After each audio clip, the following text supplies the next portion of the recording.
Hormuz நீரிணையில் பதற்றம் அதிகரித்துள்ள நிலையில் இந்திய கொடியுடன் பயணம் செய்த 2 கப்பல்கள் மீது தாக்குதல் நடத்தப்பட்டதாக தகவல் வெளியாகியுள்ளது.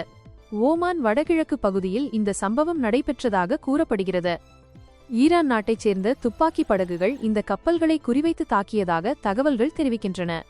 எனினும் இந்த தாக்குதலில் யாருக்கும் காயம் ஏற்படவில்லை என்றும் கப்பல்களுக்கு பெரிய சேதம் ஏதும் இல்லை என்றும் அதிகாரிகள் தெரிவித்துள்ளனர். இந்த தாக்குதலுக்கு பிறகு அந்த 2 கப்பல்களும் தங்கள் பயணத்தை நிறுத்திவிட்டு திரும்பிச் சென்றதாக கூறப்படுகிறது. இந்த சம்பவத்தில் தொடர்புடைய கப்பல்களில் ஒன்று மிகப்பெரிய எண்ணெய் கப்பலாகும். இது ஒரே நேரத்தில் சுமார் 2 மில்லியன் பீப்பாய் எண்ணெய் ஏற்றிச் செல்லும் திறன் கொண்டது என தெரியவந்துள்ளது. இந்த சம்பவத்தை தொடர்ந்து இந்திய அரசு ஈரான் தூதரை நேரில் அழைத்து விளக்கம் கேட்டுள்ளது. முன்னதாக அமெரிக்க கடற்படை ஈரான் துறைமுகங்களை மறித்ததற்கான பதிலடி நடவடிக்கையாக ஈரான் மீண்டும் ஹார்முஸ் நீரிணையை மூடியதாக அறிவித்தது.